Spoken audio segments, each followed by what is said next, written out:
Hello YouTube fans, here I am.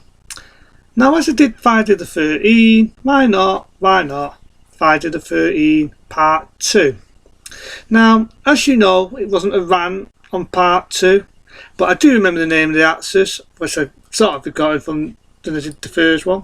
That was Adrian King. I'll say it again. Adrian King was the star who played, as we know, Alice. Now, as I said, it wasn't a rant on Halloween 2, but the only thing, and I'm going to be open and honest, the only thing what fucking pisses me off is you get the opening, right? With Paramount now, it's when Paramount bought into the company, right? So the rest of them was done by Paramount, right? And you get a little boy singing, what was it? Well, was it? No, not Whoa, Whoa, Whoa, about Incy Wincy Spider, that's it. You get Incy Wincy Spider. That bit I don't mind. Then you've got Alice, and she's having a nightmare, and it's all flashbacks from the first one. Date, Memory fucking Lane.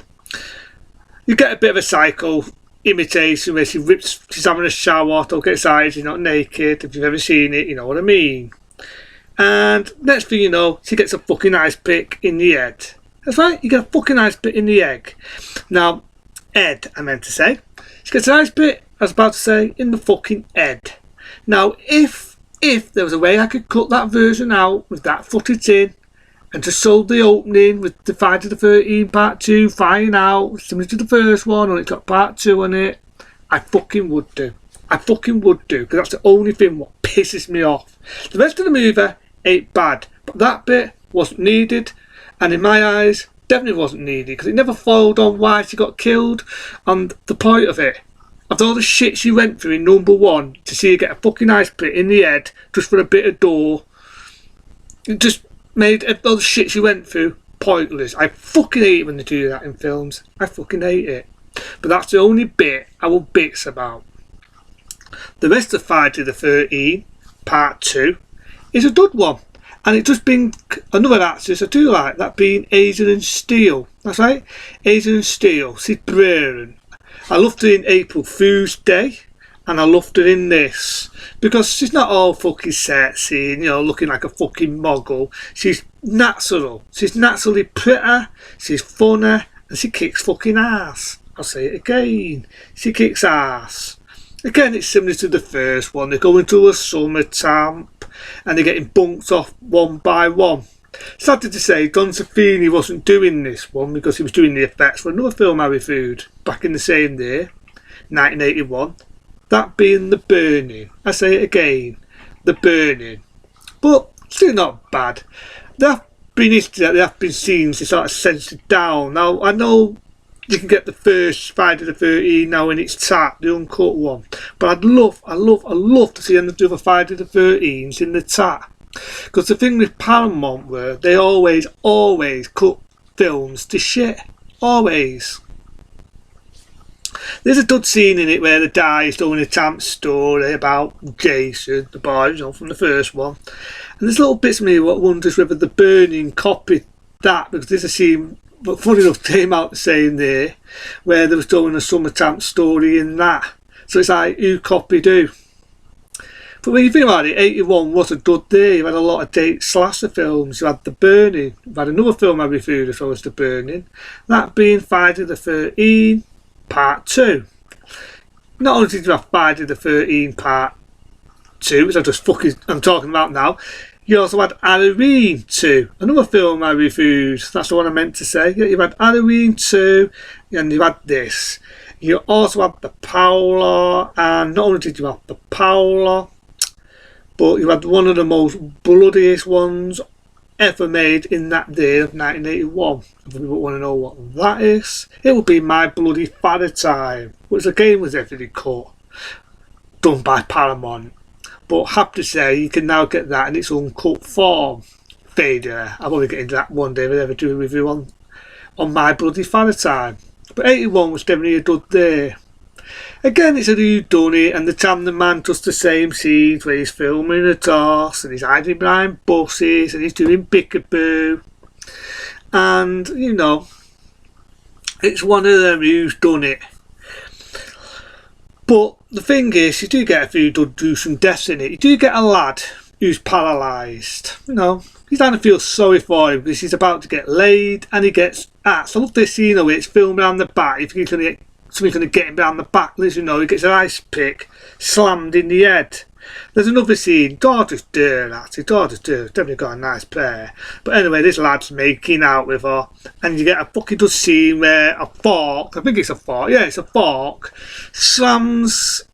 Actually, no, it's not a fork. I'm thinking of another movie. Yeah, The Powder copied this. That's why I got confused with a fork, because in The Powder it was a meat fork.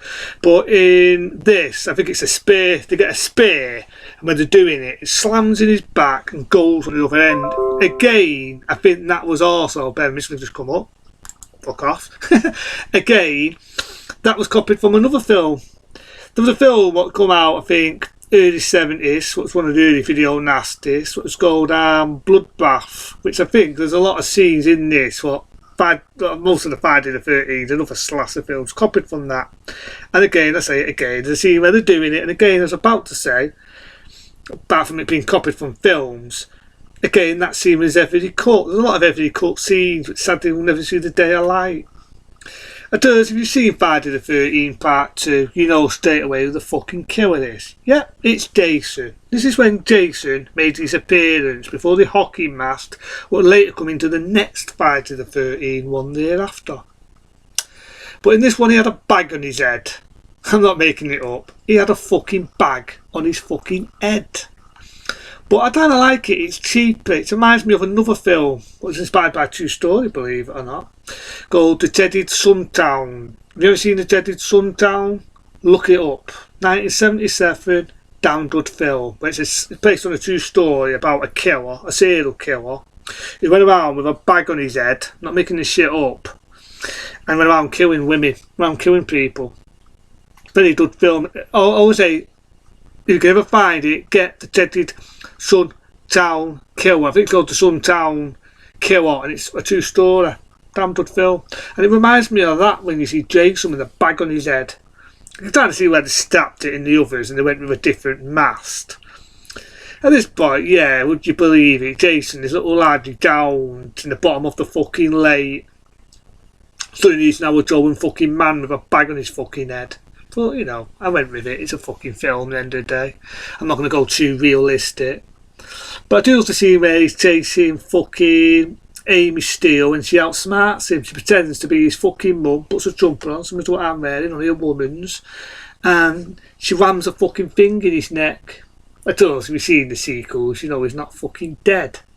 Now, there's a bit of an interesting story here, because people went to, you know, remembrance and things about horror films, they only go to these special events, and there's this guy who was a stuntman for the actor at that time who was playing Jason. And he only did one scene, and that's the scene where he jumps out to get Amy Steele in the scene that fucking makes everyone jump out of the skin in that era. But he wasn't Jason. The real Jason came in that event and said, "Who the fuck are you to say you were Jason?" And he gifted him some shit back. Because he only did that one scene. The real actor was the one with the bag on his head. He only did one scene, and that's the scene where he jumps out. There's a bit where I think Adrian King's boyfriend, you never did know whether he was dead or alive in that scene where she says, "Where's Paul? Where's Paul?" But he never bugged me like other people. And I do love the shh, shh, shh, ha, ha, ha. Yeah, they kept the same music what was in the original. The only bit I do have a little rant on and a bit of is the bit where did you have to kill fucking Amy Steele off? If she didn't want to do it because what happened in the past, like I said, she was getting a stalker at the time.